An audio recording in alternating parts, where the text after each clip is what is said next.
Okay, topic for today, is the American dream still alive?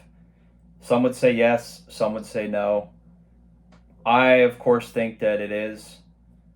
There's always people that are doing better and making a ton of money and running their own business and living life 100% how they want on their terms. I think that has just become harder. I look at like my parents' generation. A lot of those people, they did their time, meaning they worked for a company for 30 years or 25 years, and they have a pension, they have a house that's paid off. They don't have to worry about money. They have a good retirement. But, they had to make a sacrifice in terms of working 20, 30 years and being somewhat frugal with your money. I think now you could still do that, but it's going to be a little bit harder for you to get ahead because there's not a pension. The costs of everything have drastically risen in terms of vehicles, in terms of housing, food. I mean, everything has risen drastically just in the last few years. So if you're working just a 9 to 5 job, it's going to be hard to keep up with the cost of everything when you get a 2 or 3% raise every year, because the prices of everything in the economy go up a lot faster than your raises do on a yearly basis. So a traditional job is not really going to get you ahead. If you're very frugal and you save all your money and you live a minimalist lifestyle, it is possible you could live a comfortable life. If you just work for the same place for 20 to 30 years, I think that is achievable. But most people don't do that, right? They want to have money, they want to spend, they want to go on vacation, they want to drive a decent car. So if you're using that money that you're getting and you're not stashing it away so it can grow, you're not gonna have much in 20 to 30 years because you're using it instead of letting it grow. So the reality that a lot of younger people are facing is, well, I this is not going to work. I'm not going to be able to get where I wanted to go doing what my parents or what previous generations did. There's no pension at the end of it. I can't really make a lot more money. A lot of places it's just you don't have a huge potential to really elevate your income. You're kind of stratified of making this, you're range bound. You're range bound. You can't really get out of the range of, if you're doing a really great job, you get paid X. If you're just doing your job but you're not doing a great job, you're getting paid like X minus 5%. So it doesn't really, the difference between like a high performer and just an average performer is the same at a company, right? Now, you can find positions that will pay you more based on your production and what you're willing to do and how hard you're willing to work. That is out there. But a normal type job is really not going to do that. They're more so probably going to exploit people that are willing to work harder and take on more responsibility. But they're not necessarily going to pay them like a lot more money, or certainly not commensurate with how hard you're working, right? So like a sales type job, a clear sales job where you get paid, where it's totally clear on how you get compensated and you can see how you could make more money. But certain jobs, like I just said, are not really gonna change. You're not really gonna have the ability to change your income. You used to have the pension, is like, hey, maybe I'd want to look for another job, but I know I have a pension and I've been with this company for 7 years or 11 years, and I know if I stay here, I'm gonna have guaranteed income, for the rest of my life. And so that was something where I don't really want to leave because I would be throwing that away.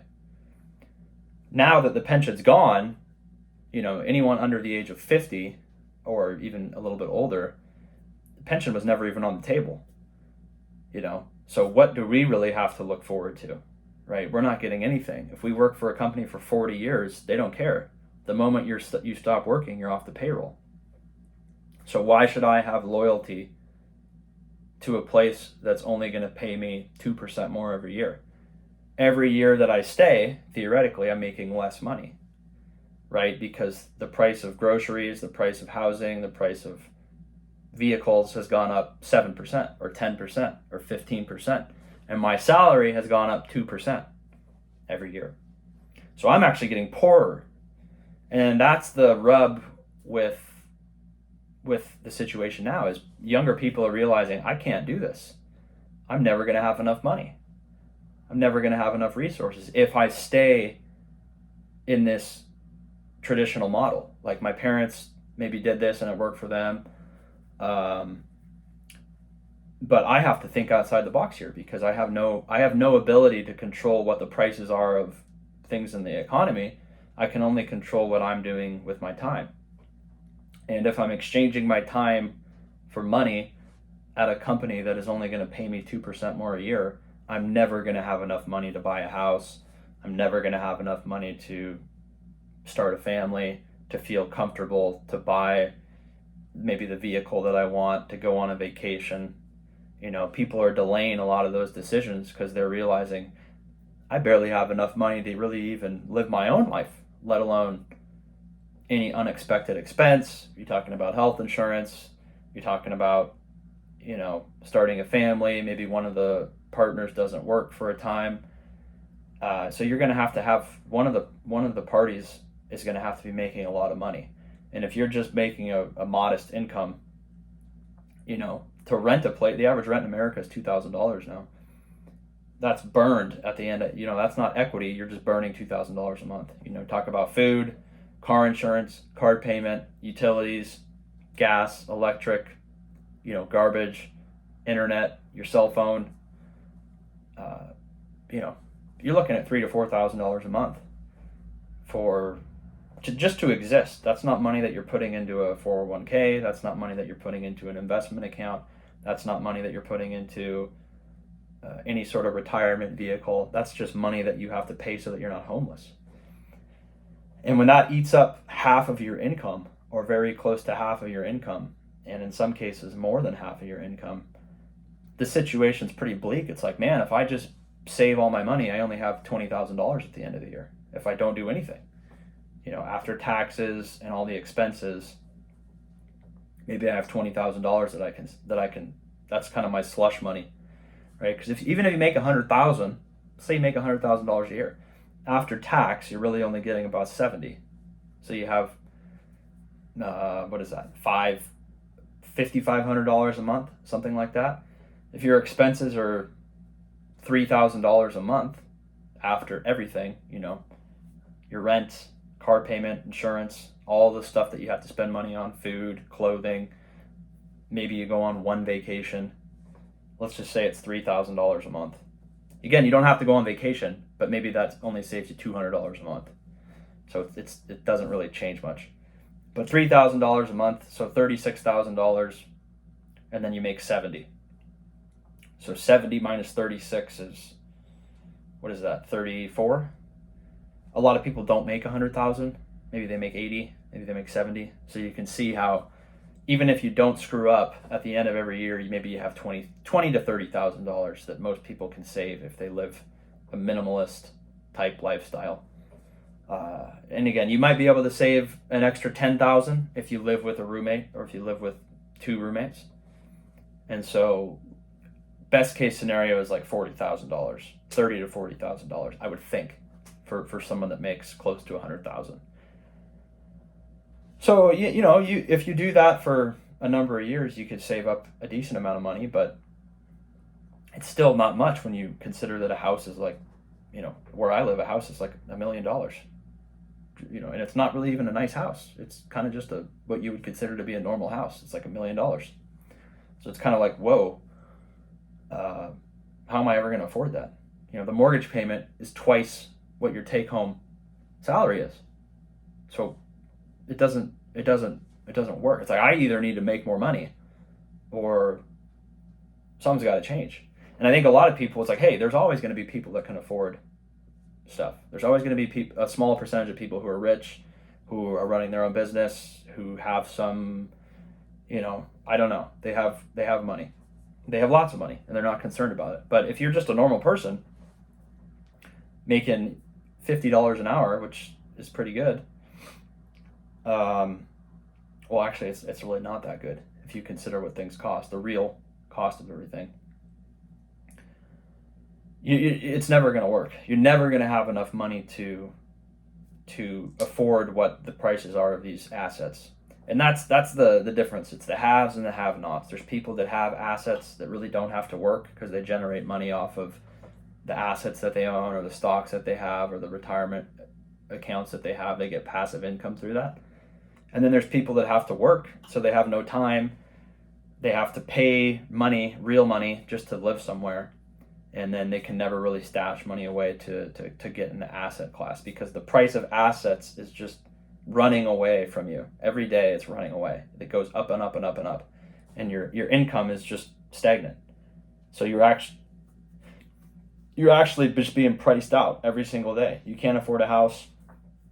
You don't have $500,000 that you can stick into a bond so that you can get passive income. You don't have the ability to go buy a bunch of gold bars or put money into like a speculative asset, because you have to use that money that you earn just to pay your bills, right, of the people that own the apartments or the people that own the real estate market. So you're kind of like an indentured slave, or whatever the term is.